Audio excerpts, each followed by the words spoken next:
nama saya Herina Cikalenur Fajriya dari Fakultas Hukum Universitas Islam Bandung. Pada kesempatan kali ini, saya akan mempresentasikan skripsi saya yang berjudul Studi Komparatif Pengaturan Tindak Pidana Homoseksual menurut Hukum Pidana dan Hukum Jinayat. Perkembangan zaman selalu diiringi dengan perkembangan teknologi maupun perkembangan perilaku manusia. Fenomena penyimpangan seksual muncul dan menyita perhatian masyarakat luas.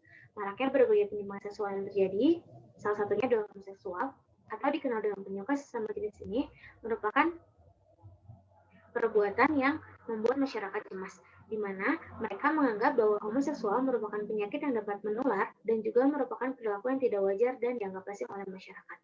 Adanya pro dan kontra di dalam masyarakat mengenai homoseksual membuat adanya perbedaan pandangan terhadap homoseksual tersebut. Orang yang pro terhadap homoseksual menganggap bahwa menikmati seks merupakan hak bagi orang dewasa karena termasuk sex behavior atau sesuatu yang memang dapat dilakukan selama tidak ada paksaan sama sekali. Orang yang pro selalu menyuarakan hak-hak bagi homoseksual.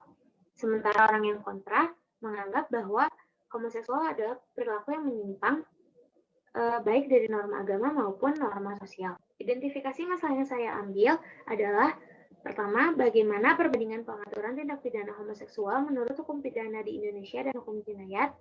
Lalu yang kedua, bagaimana perbandingan saksi bagi pelaku tindak pidana homoseksual menurut hukum pidana di Indonesia dan hukum jinayat.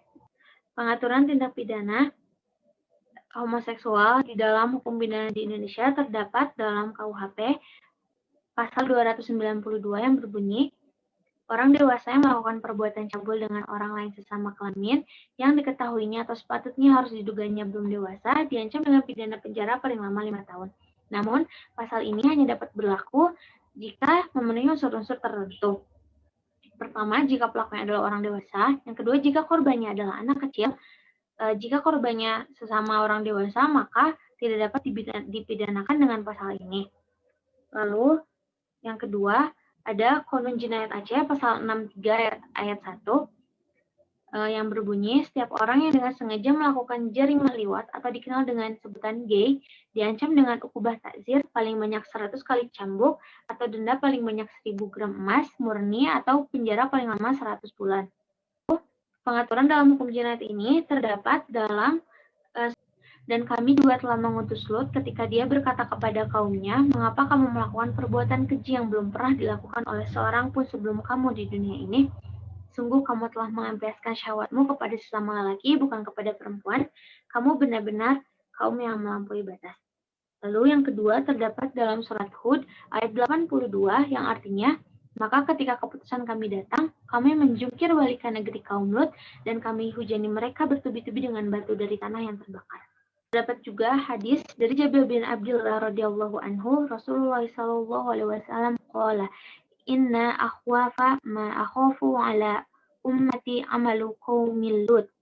Yang artinya, sesungguhnya yang sangat aku takutkan terjadi kepada umatku adalah perbuatan kaum Lut. Hadis riwayat Ahmad, At-Tirmizi, dan Al-Hakim. Dalam kitab Undang-Undang Hukum Pidana, dalam pasal 292 yang telah saya sebutkan tadi, hukuman penjara paling lama 5 tahun. Lalu dalam pasal 294, mengancam hukuman lebih berat berupa hukuman penjara paling lama 7 tahun, namun jika tindak pidana homoseksual yang dilakukan oleh orang-orang tertentu, misalnya orang tua terhadap anak, pegawai negeri terhadap bawahannya, dokter terhadap pasien, dan guru terhadap muridnya. Lalu, dalam Konun Jinayat Aceh, baik dalam pasal 63 ayat 1 maupun pasal 62 ayat 1, sanksi bagi pelaku liwat dan musahakoh adalah 100 kali cambuk atau denda paling banyak 1000 gram emas murni atau penjara paling lama 100 bulan. Pengaturan dalam hukum jinayat, hukuman bagi pelaku tindak pidana homoseksual tidak dijelaskan dalam Al-Quran. Namun, para ulama fikih berpendapat tentang hukuman bagi homoseksual ada 3 pendapat. Yang pertama, dibunuh secara mutlak. Yang kedua, dihad sebagaimana had zina. Yang ketiga, dikenakan hukuman takzir. Hal ini didasarkan pada hadis yang menyebutkan, barang siapa yang kalian dapati melakukan perbuatan kaum Lut, maka bunuhlah kedua pelakunya. Hadis riwayat Tirmizi, Abu Dawud, Ibnu Majah, dan Ahmad. Lalu, dalam kitab Mughni al-Muhtaj disebutkan bahwa pelaku homoseksual dihukum dengan hukuman had sebagaimana had zina. Bila pelakunya perdana, maka harus dijilid atau diasingkan. Bila pelakunya sudah menikah, maka hukumannya adalah hukuman rajam. Lalu, ada juga yang mengatakan bahwa hukuman yang dijatuhkan terhadap pelaku homoseksual berupa takzir, di mana jenis hukuman yang dijatuhkan berasal dari keputusan pengadilan.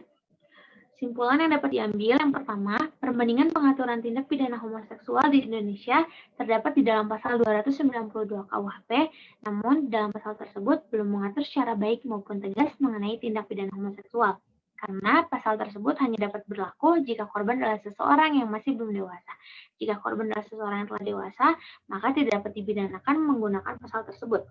Dalam hukum jinayat yang bersumber dari Al-Quran dan Hadis, tindak pidana homoseksual telah diatur secara tegas dan memang merupakan sebuah perilaku yang sangat dilarang oleh Allah Subhanahu wa taala. Ayat Al-Qur'an yang mengatur mengenai homoseksual terdapat di dalam surat Al-A'raf dan surat Hud. Yang kedua, perbandingan sanksi bagi pelaku tindak pidana homoseksual antara hukum pidana Indonesia dan hukum jinayat adalah menurut pasal 292 KUHP, pelaku tindak pidana homoseksual paling lama dipenjara 5 tahun.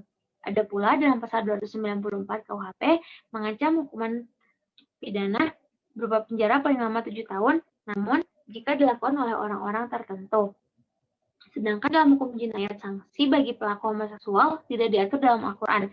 Namun terdapat hadis yang menyatakan bahwa tindak pidana homoseksual dapat diberi hukuman mati, ataupun berupa bahasa langsung dari Allah. Sanksi hukuman mati tidak dapat diterapkan karena akan menimbulkan perdebatan di kalangan masyarakat Indonesia karena melanggar hak asasi manusia. Sekian presentasi yang dapat saya sampaikan. Terima kasih banyak atas waktunya. Wassalamualaikum warahmatullahi wabarakatuh.